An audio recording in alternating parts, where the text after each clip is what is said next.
Hello viewers, this is Professor Dr. Wasim I Khan from Shri Shivaji Law College, Parbhani, Maharashtra. I welcome all the viewers to the lecture series of Family Law. In the present video, we will discuss succession in case of female dying intestate part first, which is which comes under Hindu Succession Act 1956. So we have previously discussed the succession in case of male dying intestate. You can watch those videos from my YouTube channel. You can select the playlist of family law, and where you will get all the lectures relating to family law, including a male dying intestate. So without wasting your much time, let us proceed towards our topic.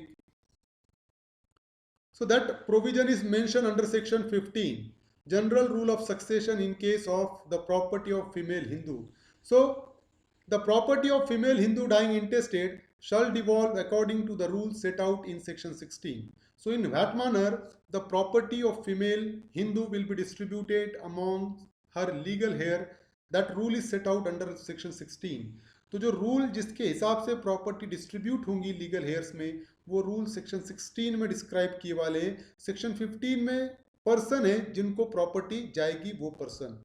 So the whenever the female dying intestate, firstly property will go upon the son and daughter, including the children of any predeceased son or daughter and the husband.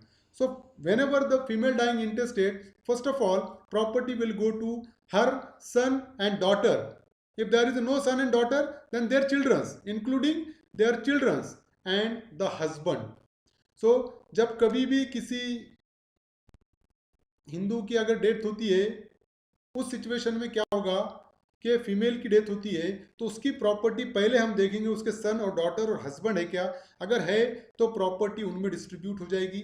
But अगर सन और daughter नहीं है तो उनके children's है, उनमें property देखी जाएगी. तो इस तरीके से पहले इनको प्रॉपर्टी दी जाएगी.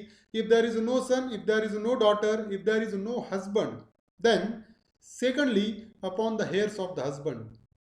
अगर हस्बैंड भी नहीं है, सन भी नहीं है, डॉटर भी नहीं है, उनके बच्चे भी नहीं है, तो secondly property will go to the heirs of husband. तो सेकंड प्रॉपर्टी जाएगी हस्बैंड के हेयर्स को. जो हस्बैंड के क्लास 1 हेयर्स रहेंगे, क्लास 2 हेयर्स रहेंगे, एग्नेट रहेंगे, कॉग्नेट रहेंगे, उनको प्रॉपर्टी जाएगी secondly. Then thirdly upon the mother and father. Suppose if there is no heirs of husband, अगर हस्बैंड के हेयर्स भी नहीं है, तो thirdly upon the mother and father. तो तीसरा किसको प्रॉपर्टी जाएगी? जो फीमेल की डेथ हो गई है उसके फादर और मदर को. But suppose if there is no father and mother, वो फीमेल के अगर फादर और मदर भी नहीं है तो जाएगी fourthly upon the heirs of father. तो चौथा किसको जाएगी? Fourthly upon the heirs of father. If there is no mother and father, then property will go to the heirs of father. तो फादर के हेयर्स को प्रॉपर्टी जाएगी. अब ऐसा ट्रीट होगा कि फादर की डेथ होगी इंटेस्टेट और उसके क्लास 1 हेयर्स कौन है, उसके क्लास 2 हेयर्स कौन है, उसके एग्नेट्स कौन है और उसके कॉग्नेट कौन है. उस तरीके से प्रॉपर्टी डिस्ट्रीब्यूट होगी upon the heirs of father. Suppose if there is no heirs of father, then lastly upon the heirs of mother. तो लास्ट किस पे जाएगा? Upon the heirs of mother. Mother के हेयर्स को जाएगी प्रॉपर्टी. अब treat होगा कि मदर की डेथ इंटेस्टेट हुई और उसकी डेथ होने के बाद उसकी अगर प्रॉपर्टी होती तो प्रॉपर्टी उसके लीगल हेयर्स में जाती. तो उसके हिसाब से मदर इंटेस्टेट है ऐसा ट्रीट होगा और उसके लीगल हेयर्स को प्रॉपर्टी डिस्ट्रीब्यूट की जाएगी. तो one by one we will discuss in detail. तो अभी देखिए कि Firstly, upon the son and daughter, including the children of any predeceased son or daughter and the husband. तो पहले किसको जा रही है?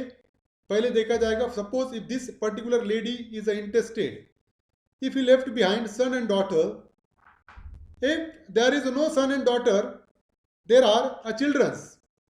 The son is having a one daughter and one son, daughter is having a one son and one daughter, as well as the husband. Now according to section 15 subclause A, the property will be distributed between the husband and the children of son and daughter.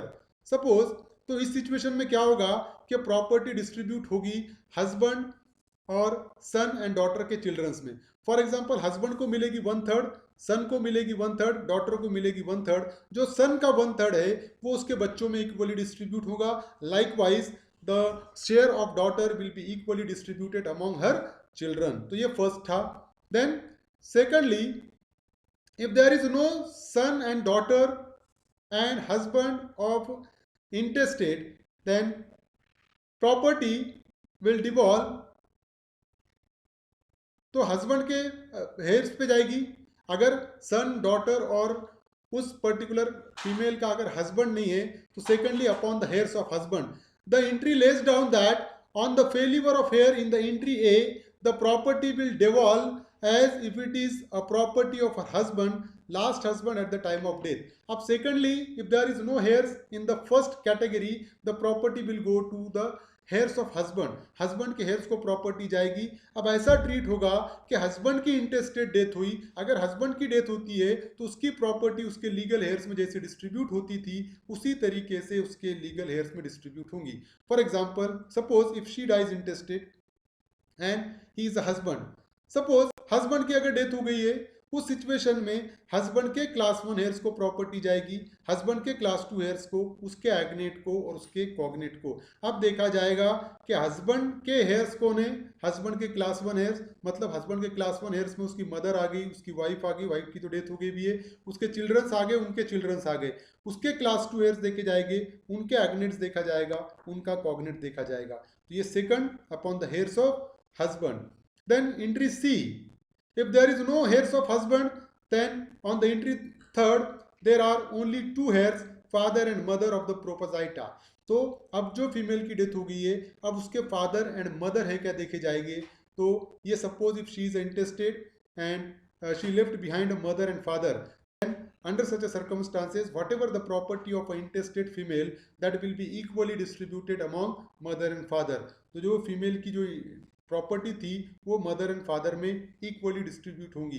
But इन्हें कब मिल रही है, father and mother को कब मिल रही है female के, अगर कोई भी फर्स्ट एंट्री के भी नहीं है, सेकंड एंट्री के भी नहीं है, मतलब ये फीमेल को चिल्ड्रंस भी नहीं है, फीमेल को हस्बैंड भी नहीं है और हस्बैंड के हेयर्स भी नहीं है, उस सिचुएशन में उस फीमेल के फादर एंड मदर को प्रॉपर्टी मिलेगी। Entry D, upon the failures of heirs in entry C the property of the intestate female upon the heirs of father. तो अब देखा जाएगा कि एंट्री सी में भी अगर फीमेल के फादर एंड मदर भी नहीं है, उस सिचुएशन में फादर के हेयर्स को प्रॉपर्टी डिस्ट्रीब्यूट की जाएगी, उस फीमेल जो जिसकी डेथ हो गई है उसके फादर के हेयर्स। तो the devolution of the property under this entry will take place assuming that the property is that of a father. This means that heirs will be the heirs of the Hindu male class 1, class 2 agnates and cognates. अब क्या होगा entry D में, ऐसा treat होगा कि वो female का जो फादर है वो फादर की इंटेस्टेड डेथ हो गई और जो फीमेल की प्रॉपर्टी है वही प्रॉपर्टी उसके फादर की ट्रीट होगी और उसके फादर के क्लास 1, क्लास 2 एग्नेट्स और कॉग्नेट में अकॉर्डिंगली प्रॉपर्टी डिस्ट्रीब्यूट होगी। Suppose if she is interested and father is there, father के क्लास 1 हेयर्स, फादर के क्लास 2, फादर के एग्नेट्स और फादर के कॉग्नेट्स में प्रॉपर्टी डिस्ट्रीब्यूट होगी एंट्री डी में।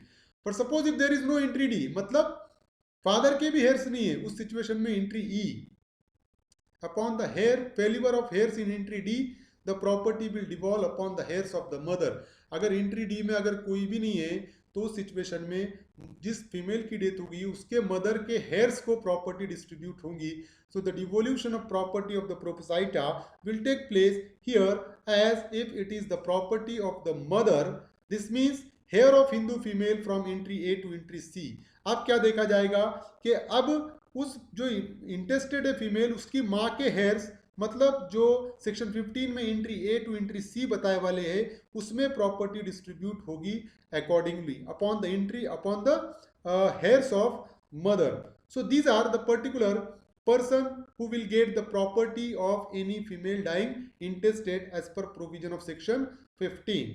So I hope you understand this topic, and if you understand this topic please subscribe my channel, press the like button, press the share button and share this video with your friends. Thank you very much.